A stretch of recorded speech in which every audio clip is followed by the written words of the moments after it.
Hello my friends and welcome back to PhilosIffy, number 4 I believe now. It's the show where my hair kinda looks like a mix between Neil deGrasse Tyson and Albert Einstein, and I talk about philosophy in games. I was recently replaying Tales of Symphonia, a game that I played way back in my childhood, and I had an interesting moment where there was a point in the game that actually significantly formed one of my core values, and I had absolutely no recollection of it. It was a moment when Lloyd and Kratos were talking in one of those optional skits that happen throughout the game, and Kratos said to Lloyd, "To kill your enemy means to bear the responsibility of that life, and you must never forget that." In another conversation, he also said, "Power is more than just your physical strength. The strength to acknowledge your crimes, the strength to remember them. You must have these as well."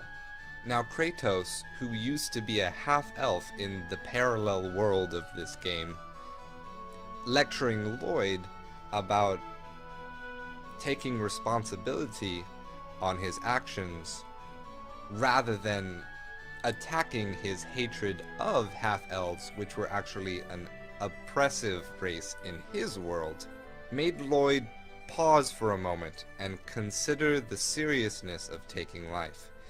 Even if it was in light of someone or some group that merited the act, even if it was necessary, taking the life of a person should never be considered okay and should always be regretted.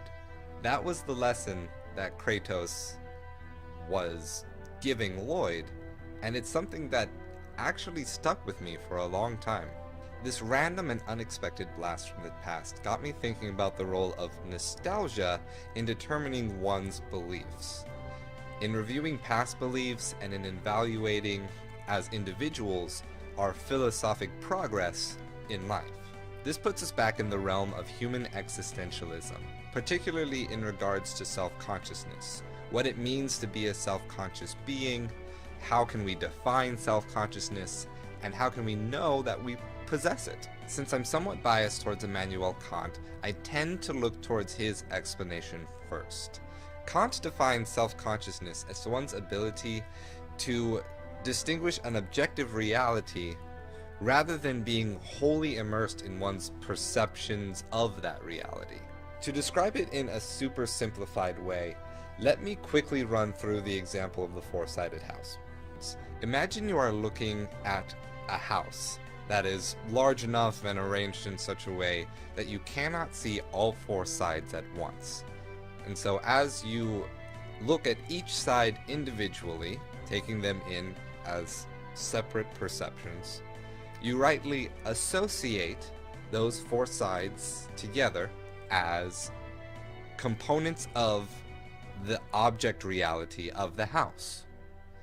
Now let's also say that instead of just seeing the house, you actually grew up in this house and therefore have a strong sense of nostalgia for it. You grew up here, all of your emotions here, la-di-la-di-la, it means a lot to you. So in the process of viewing this house, not only do you see the four components of the house as going together, but you also associate your sentimental experience, your nostalgia, into the house. Being a self-conscious thing, according to Kant, means being able to recognize that your association of nostalgia into the object is not a quality of the object, but a quality of your own experience, and that others will not perceive the house in such a way. That nostalgia is not a necessary component for the house, but rather it is a component of your association with the house. Being able to understand that difference and the difference in perspective of other objects to separate yourself from them is what creates self-consciousness. Now it is this ability of humans that allows us to recognize that we are self-conscious things by Immanuel Kant's philosophy. But I think perhaps we can take this example of the nostalgic house a little further to recognize how self-consciousness works when it actually is observing itself rather than other objects. The experience that I had with Tales of Symphonia got me thinking nostalgia is perhaps a key tool we humans use to organize our memory so that we can later evaluate what is subjective and objective about ourselves. Powerful emotions often permanently implant certain experiences, certain ideas, or a certain picture of ourselves so thoroughly that it becomes nearly impossible to forget. By actively attempting to hold on to experiences of life through things like taking photographs or making posts or internet videos, we are giving ourselves an opportunity to look back at who that person was before they became who we are now. In doing so, we have afforded ourselves the unique opportunity to apply that same ability to distinguish between objective components and subjective components and associations, and compare them to who we are now, our own current objective components and subjective associations, and use that comparison to get a better understanding of people in general and the nature of thought itself.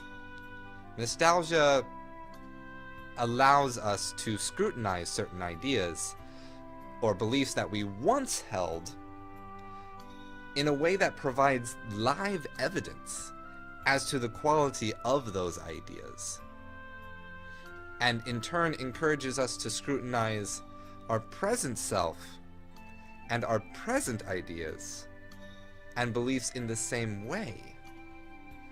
By doing this, we create a roadmap to all of the ideas that we've formed before and have therefore shaped us.